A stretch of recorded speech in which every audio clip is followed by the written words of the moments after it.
दरम्यान मनोज जरांगे पाटलांचं मुंबईत आंदोलन आहे आणि त्याआधी त्यांनी बीडमध्ये आज बैठका घेतल्या आणि याच आंदोलनाच्या पार्श्वभूमीवर मनोज जरांगेंसोबत बातचीत केली आहे आमचे प्रतिनिधी राहुल कुलकर्णी यांनी। नमस्कार, मी राहुल कुलकर्णी, तुमचं NDTV मध्ये स्वागत आहे। श्री मनोज जरांगे पाटील आपल्या सोबत आहेत। स्वागत आहे तुमचं पाटील। धन्यवाद। फाईन।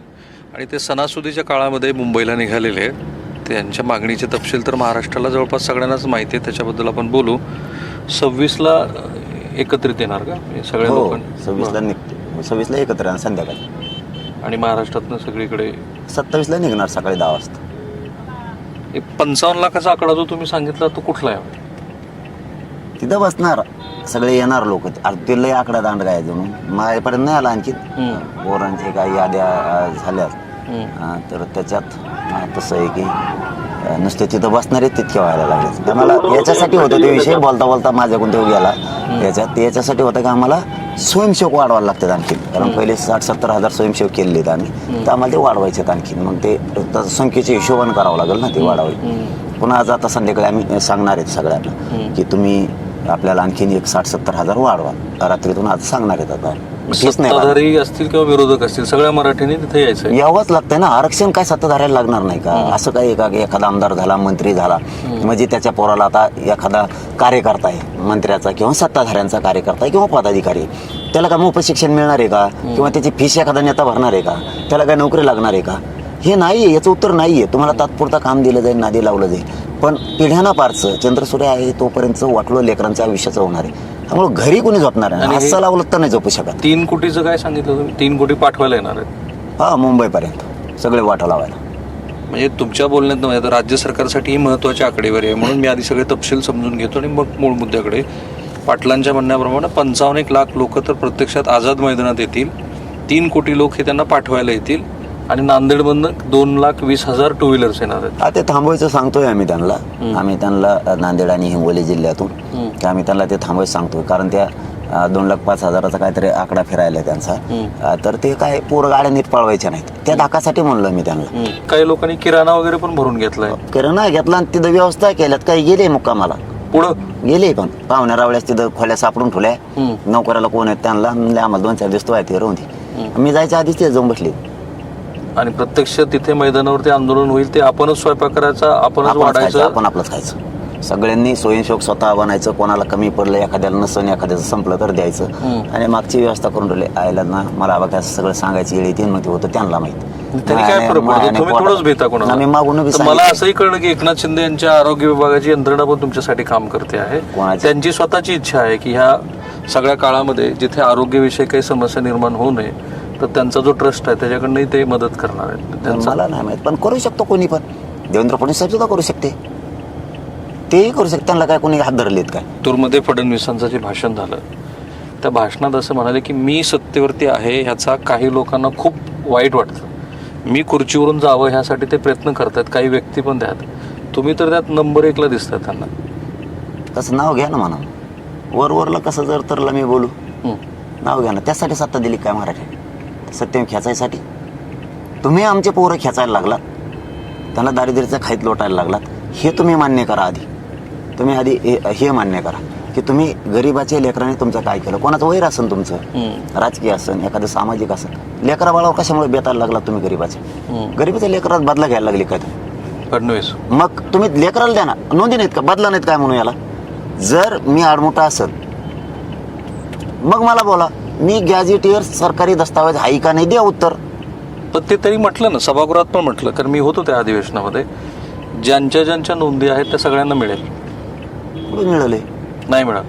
नोंदी काढल्या, प्रमाणपत्र वाटत नाहीत, जा ऑफिसला तुम्ही, ज्याचे प्रमाणपत्र देते व्हॅलिडिटी थांबून धरायला सांगितलं, सरकारने सांगितलं, डायरेक्ट अधिकारी म्हणते व्हॅलिडिटी होत नाही, होत देतच नाहीत, ते माल दिला की लगेच देतात, ते मी ऐकलं। आणि हे फार गंभीर आहे, पैसे मागतात का? नाही, हे श्री देवेंद्र फडणवीसांनी लक्षात घ्यायला हवं। मी अनेक लोकांशी बोललो आणि लोकांनी थेट कॅमेऱ्यासमोर आरोप केले की 1,200 रुपये दिले, कुणी 12,000 रुपये दिले, कुणी 30,000 रुपये दिले, 25,000 रेट आहे।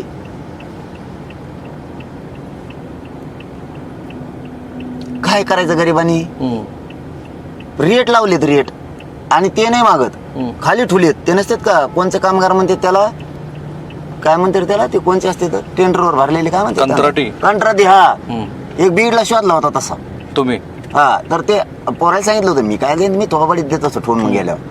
ते पोरांना सांगितलं की लोकांनी सांगितलं बाबा ह्यो तिथला व्हॅलिटी अधिकारी आणि प्रमाणपत्र देणारा अधिकारी दोघंही हे वेगळे. यांनी काय केलं, ते कंत्राटी खाली कोणीतरी त्याला सांगितले.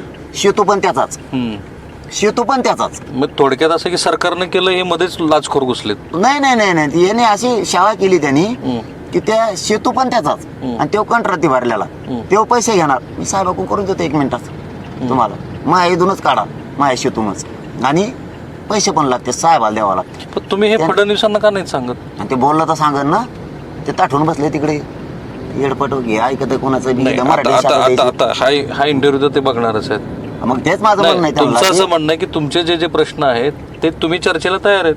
आम्ही का नाही म्हणलो, सवय असते तुम्हाला. बार बार मी म्हणलो मला लय माणूस आवडतो, तुम्ही आम्हाला कोलीत असतात ढोपराने. असं नसतं. माणसं काय म्हणते, पोरांची काय भूमिका आहे, राज्यातल्या वर्गाची काय भूमिका आहे, तुम्ही नेत्यावर नका जाऊ राव. ते चोंबड्यावाने गोड गोड बोलतो तुम्हाला येऊन, चुकीची माहिती देतं. फडणवीसांना हा, इकडे समाज मोठा आहे ना, यांचं काय म्हणतंय, यांनी का उठाव घेतला, का मग नेत्याचं ऐकत नाहीत, तरी तुम्ही शहाणे व्हायनात. त्याला मी काय करू? तुम्हाला बोलायचं नाही, सांगायचं नाही, लोकांना म्हणायचं पण नाही. काय अडचण आहे, शिंदे समितीकडे अहवाल गॅझेटियरचा, सातारा संस्थांचे गॅझेटियरचा, हैदराबादचे गॅझेट, सरकारी दस्तावेज, पश्चिम महाराष्ट्र पुढा पोहोचतो आमचा.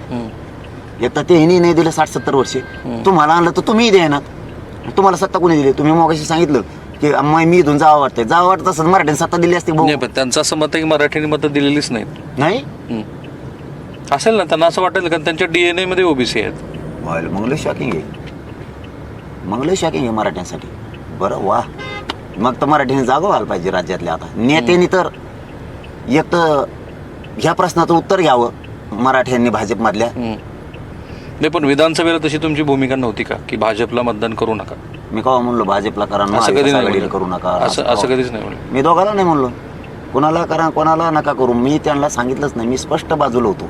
कारण आमचं समीकरण नाही जुळलं. आम्ही मला ते उद्योग मराठ्यांना ज्याला मतदान करा त्याला करा. मराठ्यांना बिना मराठीची सत्ता येऊ शकते. तुम्ही आझाद मैदानावरती उपोषण करणार का आंदोलन? कडक उपोषण. उपोषण. आणि किती दिवसाचं असेल ते? नाही, ते मरुस्तर असणार. मरुस्तर असणार. आरक्षण घेणार मी सोडणार नाही, ओबीसीतूनच घेणार, इकडून तिकडून घेणार नाही. पण 58 नोंदीचा अहवाल आहे, समिती तुम्ही गठीत केली, सरकार तुमचं आहे, नोंदी तुम्ही शोधायला लावल्यात, अहवाला तुम्ही स्वीकारला. मराठा आणि कुणबी एक KGR काढायला अडचण काय? आता गिरीश महाजन साहेब बोलले होते त्यावेळेस की मला कुठला कायदा पारित करायला, तुमचं म्हणणं आहे मराठा आणि कुणबी एक KGR काढा, कायदा पारित करायला आधार लागतो, त्याशिवाय कायदे पारित होत नाहीत. पाटील पटलं आम्हाला. आता 58 लाख नोंदीचा अहवाल आहे, किती पाहिजे आणखी? ट्रक भरून घेता का? याच्यापेक्षा तुम्हाला 10% आरक्षण जे दिले, जे कोर्टात काही लोकांनी अडवले, ते तुम्हाला कोणतेही सांगितलं? तुम्हाला काय भाड्याचं घर कमवून द्या आम्हाला? उगीच आमचं घर येते द्या ना, त्याच्या नोंदी सापडल्यात ते प्रमाणपत्र द्या, त्याचे व्हॅलिडिटी द्या, आमचं गॅझेटियर आहे त्याच्यात नोंदी ते द्या. आमचं हक्काचं घर सोडून भाड्याचं देता म्हणजे बटन वावर करायला होता आम्हाला, हुसकून दिलं पाहिजे लोकांनी. आमचं हक्काचं वावर आहे त्या शेजारी, 7/12 सापडलाय ना, बिना 7/12 मागतो का? ओबीसी हिसकून घेतोय का? ओबीसी द्या म्हणतो का? आमचा हक्क तुमच्या ओबीसीच्या बांधा शेजारी मग 3 एकर वावर आहे, 7/12 माझं. तुम्हाला काय तुम्ही पडक पाडले तुमच्या जनावर चारायला? आमचे पोरं भीक मागायला लागले, तुम्हाला जनावर चारासाठी वावर द्या ना काय तुम्ही आम्हाला?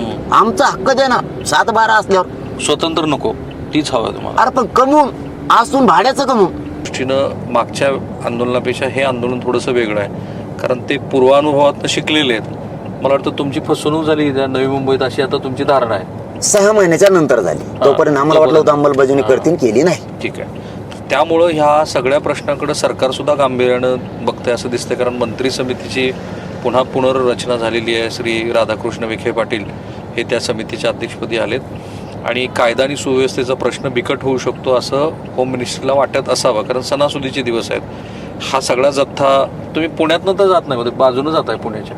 आम्हाला काय मुंबईला जायचं कुटुंबी, तेच उद्देश आहे ना आमचा की लोकांना त्रास होऊ नये. आम्हाला एक रस्ता द्यावा, मुंबई सुद्धा हजारो रस्ते आहेत बाकीचे तुम्हाला ठेवा, एक आम्हाला देऊन कुठला टाका. रस्ता दिला तर तुमची तयारी आहे की आझाद मैदानाला जाऊन बसतो. ठीक आहे. मला वाटतं हे सगळ्यात मोठी ब्रेकिंग बातमी पण शेवटी आली की मुंबईमध्ये जर जाण्यासाठीचा एक रस्ता करून दिला तर आम्हाला नवी मुंबई मधून मुंबईपर्यंत जाण्याची सोय करा आणि आम्ही तिथे जाऊन थांबू असं ते म्हणतात. मग अर्थात तो जो काही आकडा सांगतायत त्या आकड्यानेच सरकारची धडकी पडेल की खरोखरच तेवढ्या संख्येनं कोणताही समाज मुंबईमध्ये आला तर, कारण छोटंसं शहर आहे ते. आणि ते तुम्हाला वाटून खरोखरचं नाही, फडणवीस साहेबांना पक्की खात्री आहे, बोलतंय ते करतंय, जरी माझं आणि त्यांचं जमत नसलं तरी सगळे मला येडे समजते. देवेंद्र फडणवीस साहेब सोडून. नाही ते काही मला वाटत नाही तसं, ते चाणक्य राजकारणी आहे. हा ना, मग ते सोडून त्यांना माहिती आहे हे नाही, पण तुम्ही आता चर्चेचा मार्ग दाखवलाय ना. तुमचं म्हणणं आहे की ते चर्चेला आले तर माझी चर्चेची तयारी आहे. आम्ही 26 ला लग्न आले, 26 ला जर त्यांनी मागण्याची अंमलबजावणी नाही तुम्हाला चर्चेला तेच हवेत का त्यांचा कोणी केली, या पण अंमलबजावणी घेऊन चर्चेला कटळूनच घेऊन. मला वाटतं हा मुद्दा आता सगळ्यांसमोर आलाय. कॅमेरामन निकेतन माने आणि माझं बीडच्या सहकार्यासह मी राहुल कुलकर्णी, NDTV मराठी. आपला हा बीड धुळे सोलापूर राष्ट्रीय महामार्गावरचा प्रवास सुरू आहे. थांबूया आपण इथे.